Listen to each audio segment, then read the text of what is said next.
All right. Good morning. Good morning.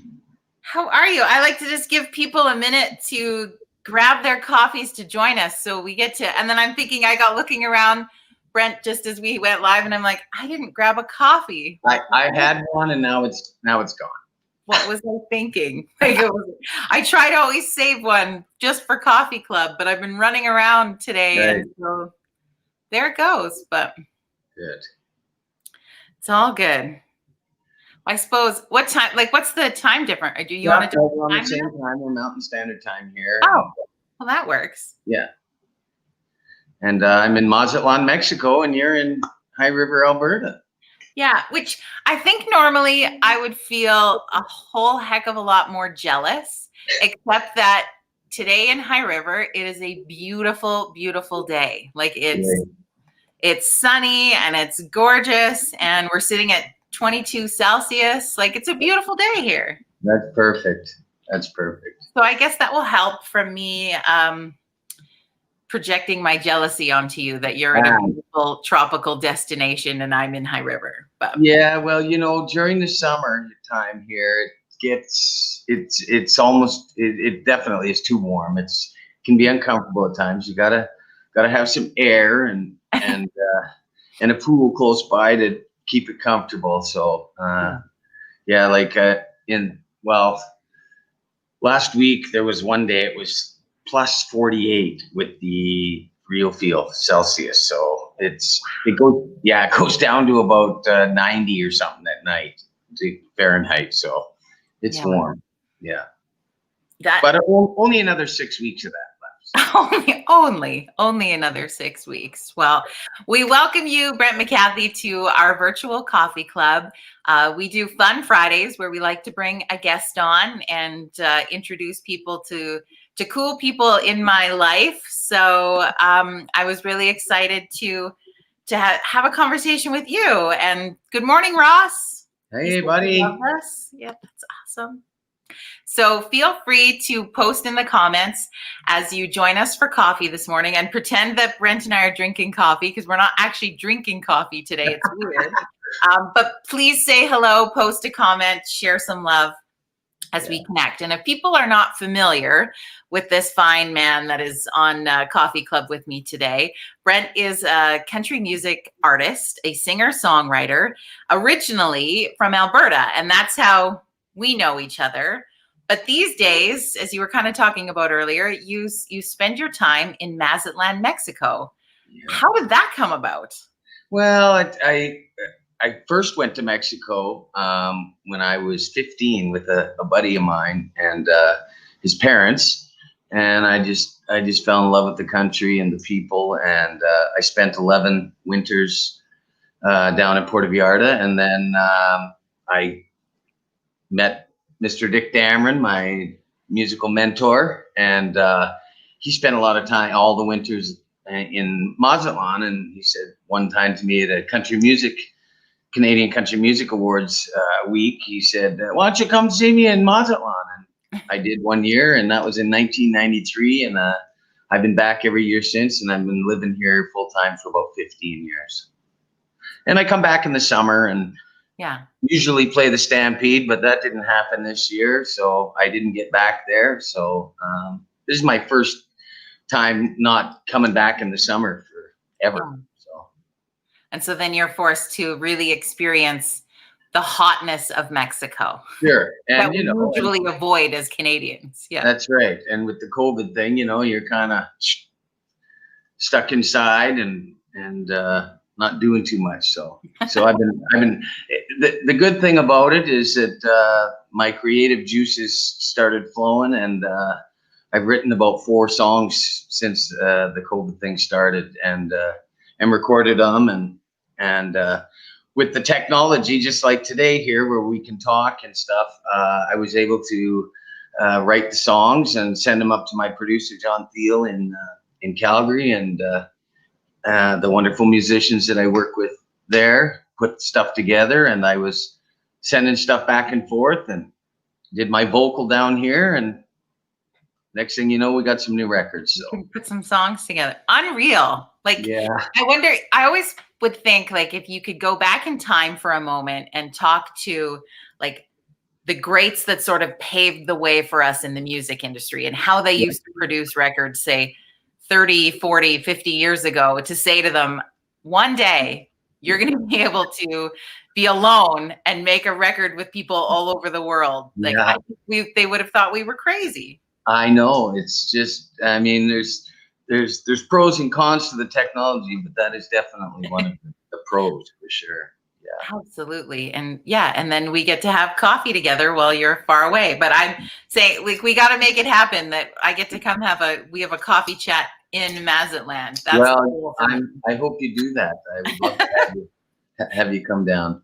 Well, what I think's been kind of neat also is you've had the opportunity over the years, and when I was back in radio, we used to talk about this every year. Is you'd have kind of like a show series where you would fly down Yeah. some awesome Canadian country music artists, and you would do this really cool weekend and introduce Canadian country music to people in Mexico and then really all over the world because it's such a tourist destination. And that's true. And I created this and produced a show called Country in Mazatlan, and I went back in my books there, and there were so many great Canadian artists that were just so good to me when I was so green you could grow me back in the day, and those are the people that I remembered and talked to, and they came down and we did some great shows. And all big Canadian artists that I not only respect, but I love their music, and they're just great people. Michelle Wright, and Patricia Conroy, and Beverly Mahood, and Felgard, and Valdy, and Jake Matthews from High River there, and his brother Gil, and Dwayne Steele, and the list goes on. It was a wonderful experience, and I'll be grateful. And the people love the shows. I mean, it was just fantastic. It's kind of cool. Now I thought I saw you post on your social media that it was almost 10 years ago to the day that we had our first interview together. I think it was. Yeah. How weird is that?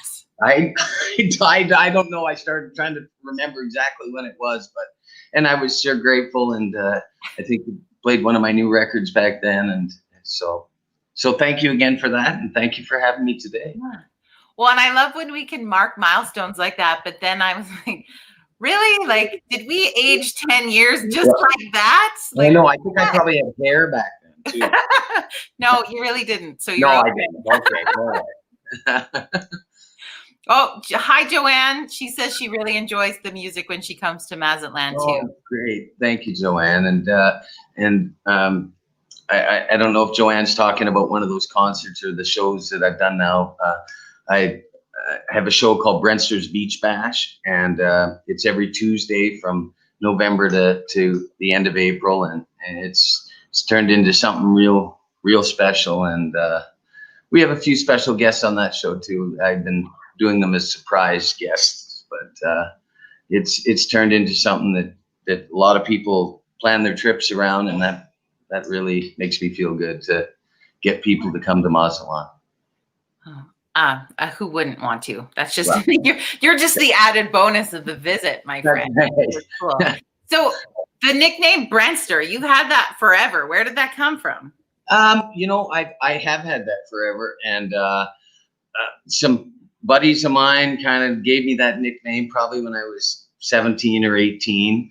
And then, my last name, McAthey, other than you seem to pronounce it correctly all the time. But when I was releasing records all the time in Canada, the DJs struggled with that. It was McAthey and McCarthy and everything else. So when I came to Mexico, I thought, you know what? I am just going to reinvent myself, including my name, and it's simply Brenster. So just easier. Much easier. It works. Yeah.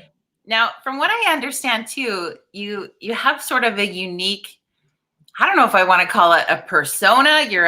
You've been named sort of an ambassador to Mazatlan. What's that? Can you explain? Well, when I probably 4 or 5 years into doing the beach bash, and it grew as good things do. The tourism secretary for the government here at the time, somebody had told him, "Oh, this guy's drawing all these Canadians and Americans." So he came to my show and asked if he could meet with me the next week, and we did.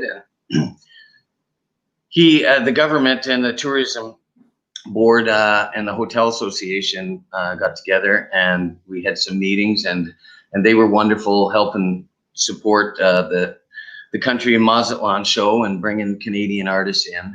And about a year after that, they named me the official tourism ambassador for Mazatlan here. So I worked with the government and in promoting Mazatlan and continue to do so. I'm like, that sounds like a sweet gig. How do I get a gig like that without any musical talent whatsoever? Yeah. Well, I think you do a pretty fine job of promoting High River. So. Yeah, I don't know if I'm the official tourism ambassador for High River. It doesn't sound quite as exotic as yours. I'm not going to lie. Yeah, I love High River with all my heart. Yeah. It seems. And don't get me wrong either. I'm an Alberta boy. I'll always be an Alberta boy. I'm proud to be from there. And I spend when I do go home, I spend my time on a beautiful piece of land with some friends of mine that have it there in Longview. And I want to say hi to Greg and Lorraine Wooldridge and all my friends back home. So I do miss you, and was so disappointed not to be able to come home this summer and see you all. So yeah. Do you bring your family back with you quite a bit? To be honest, I don't really have much family. And sadly, both my parents my mom's got dementia, and she's in a home in Calgary. And my dad and his wife, my stepmom, they're in another home. They're doing fine, but they're both in facilities that you can't get in and out of. So this is the longest time I've gone in my life without seeing my parents, and that's been tough. Hard. Yeah. It's the real challenge of I think of just busy life, but also with COVID, it's kind of crazy the way. I guess in the good part of it is it's identified that as priorities in our lives, of that maybe we take some of those pieces for granted. And I guess if you and I can age 10 years in a snap of a finger, our parents do also. Exactly. Yeah. And speaking of that, finding out what's important to you is, a couple of the new songs that I've written, the latest one, which is going to be the title track off my new CD. It's called A Simpler Life. And it's about going through this time and figuring out, hey, what's really important, and that's spending more quality time with family and friends. And I wished I could be with my parents, but they know I love them, and I know they love me too. So. Absolutely. Well, and I think what's always been great about you, as I've watched your career over the years, is you jump in with things with all of your heart, and you're a guy that really loves to give back to community, and you're keeping the spirit of that happening in Mazatlan while you're there, because you weren't able to come home and kind of do some of those things. And you were recently giving quite a big donation to the local food bank there. Well, I did a show that I've never ever done in my life. And it's, of course, the off season here. We did have a bunch of snowbirds that didn't get back to up north this year. And I did a show at Diego's where I do the beach bash, but it was an intimate thing. And it was called The Stories Behind the Songs. And it was something, like I said, I've never done before. I was nervous about it, but it went over really well. And I was able to sit down and tell the stories about each of those songs that I did. And I plan to do one of those kind of shows too, on top of the beach bash, maybe once a month or something over the winter season. And I said it's important that we do something to give back. So we took 50 pesos, which is a few dollars from each ticket, and gave it to the food bank. So it always feels good to give back. Absolutely. I think that's just It's just awesome that you're able to do the same kind of things that, I don't know, I guess what you would say you would normally do at home in Alberta, that you can do wherever you are. Like no matter where you go, your heart finds a way. Well, and no matter where you are, there's always people in need. So I'm, throughout the winter, we're going to do that same kind of show and pick a different charity each month to give some money to. So. Well, and now that we've introduced you to the world of this streaming service. Yeah, my first time doing this, by the way. Which I'm so proud of you, by the way. Now you can do shows for Mazaland that we can see here in Canada. You just have to do like at least one. That's your challenge. One over the winter that you're going to do virtually that we can all tune into. Okay. And, speaking of that, somebody, people that can't come down all the time in the past, and they said, well, you should do a live show, let's have it live at the Beach Bash.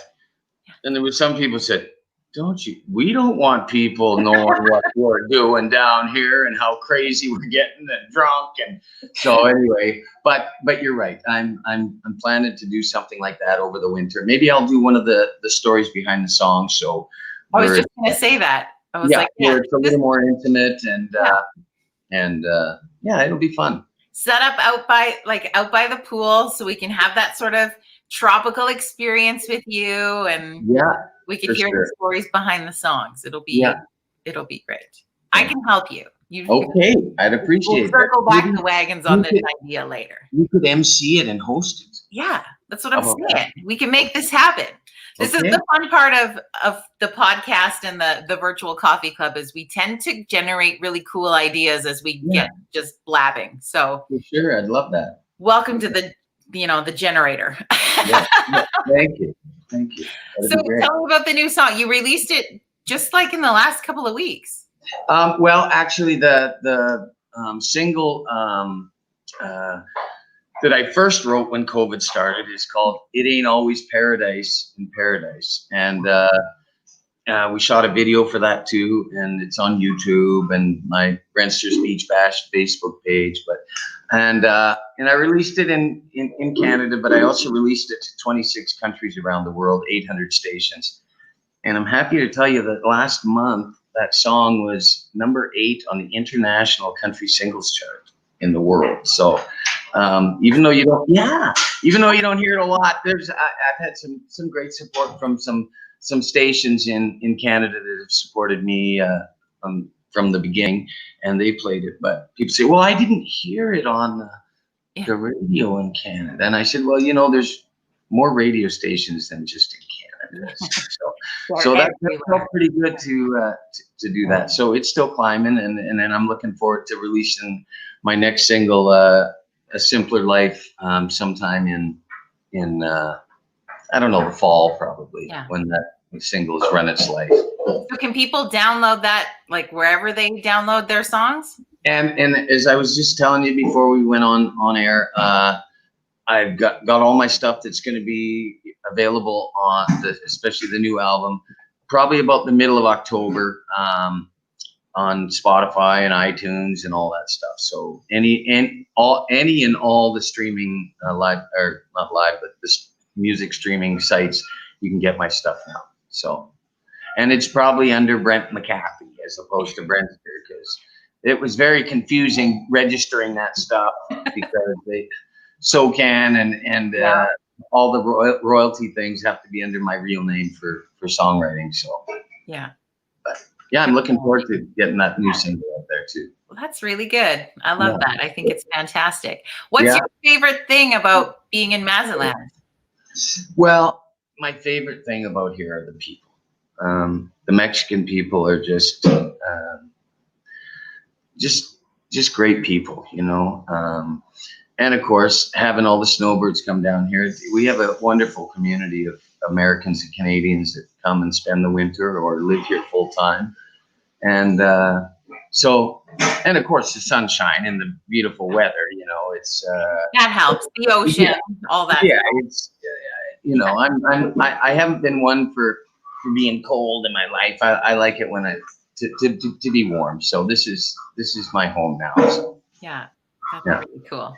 I love that. One day, I will also have a warm winter home. Yeah. That's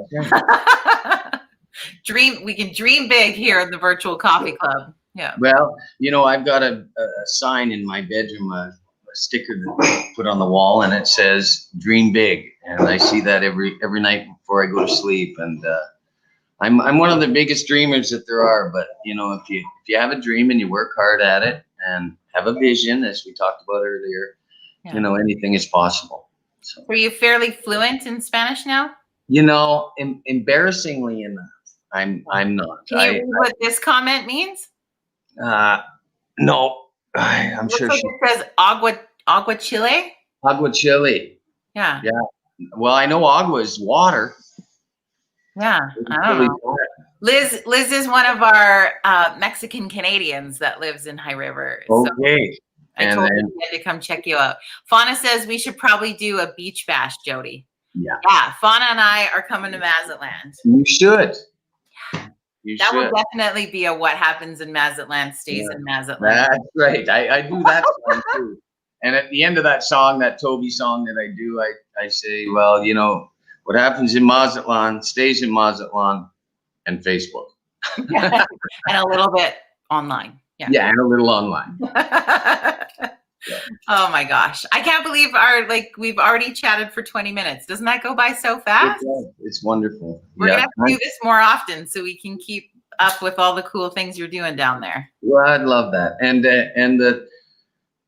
looks like the flights are going to start returning in October. So, lots of people are coming down and enjoying the weather, and that's great.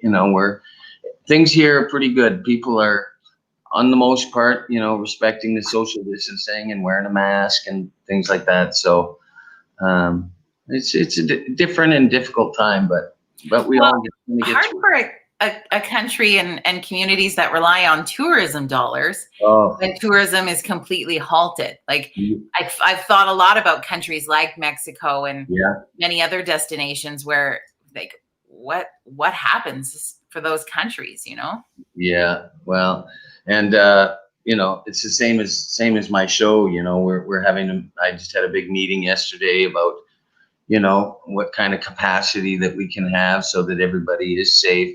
Fortunately, that my show is outside, so that is makes it much safer, and we got that breeze coming off the ocean all the time. So we got to do what we got to do, and we're not going to be able to have the crazy numbers that we used to. We used to get, our record last year was 480 people there. We do it every Tuesday, but those days are over, I think, for this year anyway. But we think at 40% we can put still a couple hundred people in there safely. So very good.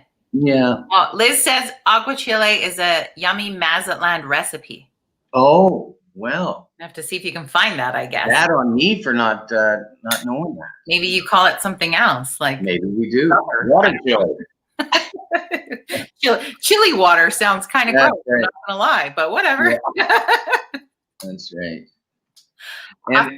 And I see that you guys got a big concert there this weekend with lots of my recording artist friends, and I wish them all a great, successful event this weekend as well. Yeah, you're a big part of that. To do Diamonds in the Rough online has been a fun challenge, but we did 3 shows last night. We've got, I think, gosh, I want to say at least 13 more to go. So, well, that's great. No, I wish everybody a great success there. So. Thank you, and thank you so much for taking time to have coffee with us today and catch up. And we'll post the link once we're done chatting here for that new music, so people can come and check it out and help support this Alberta Mexican. Thank you, Jody, so much for having me. And I'll post this interview too for my people so they can watch it afterwards as well. So awesome. Well, have an amazing rest of your day and enjoy a dip in the pool for all of us here in Canada. I will. Thank you, Jody, and all the best. And to all my friends back up north, make it a plan to visit Mazatlan. Sounds good. Thank you. Thank you.